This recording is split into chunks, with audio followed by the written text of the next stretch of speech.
नमस्कार, Neelam's easy recipes मध्ये सगळ्यांचं मनापासून स्वागत। आज आपण मस्त लुसलुशीत सत्यनारायणाचा प्रसादाचा शिरा कसा बनवायचा ते बघणार आहोत। आज मी तुमच्यासोबत प्रसादाची 1.25 पावशाच्या प्रमाणामध्ये ही रेसिपी शेअर करत आहे, कारण प्रसादाचा शिरा 1.25च्या प्रमाणात बनवण्याची पद्धत आहे। यात सगळं साहित्य हे समप्रमाणात वापरलं जातं। तेव्हा मी इथे 1.25 पावशर म्हणजेच 312 ग्रॅम बारीक रवा घेतला आहे।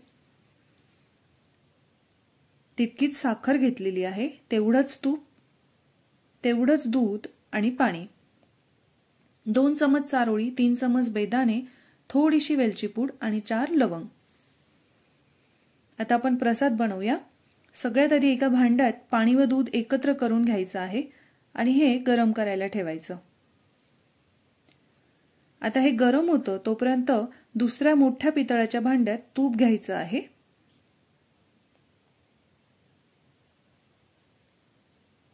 तूप थोडं गरम झालं की त्यात आपण लवंग टाकायचे आहेत। लवंग घातल्याने या शिऱ्याला छान फ्लेवर मिळतो। नंतर लगेच रवा घालायचा आहे आणि गॅसची आच अगदी मंद करायची आणि रवा गुलाबी रंगावर मस्त छान परतून घ्यायचा। रवा परतून घेताना घाई करायची नाही, त्यामुळे रवा कच्चा राहू शकतो आणि मग शिरा चिकट होतो।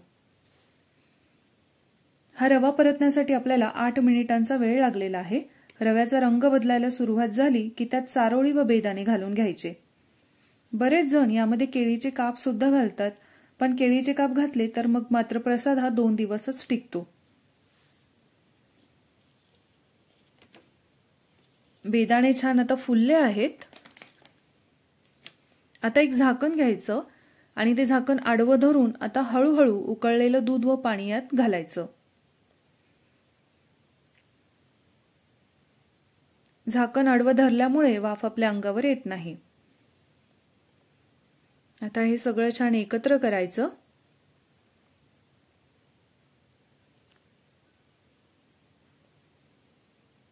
आणि आता झाकण ठेवून 2 मिनिट हा रवा चांगला शिजवून घ्यायचा।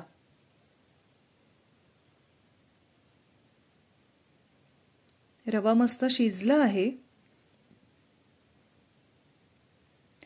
आता यात आपण साखर घालून घ्यायची आहे। साखर सुद्धा छान मिसळून घ्यायची। साखर घातल्यानंतर पुन्हा 1 मिनिटासाठी आपल्याला झाकण ठेवून घ्यायचं आहे।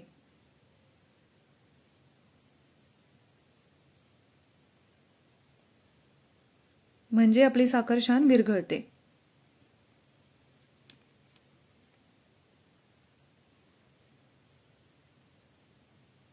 आता यात आपण वेलची पूड घालून घेऊ आणि वेलची पूड सुद्धा छान मिक्स करून घ्यायची।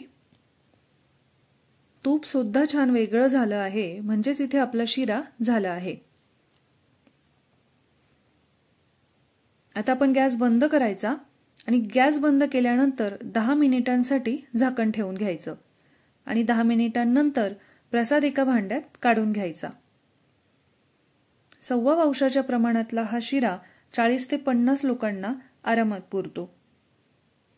मस्त मऊसूत प्रसादाचा शिरा तयार आहे।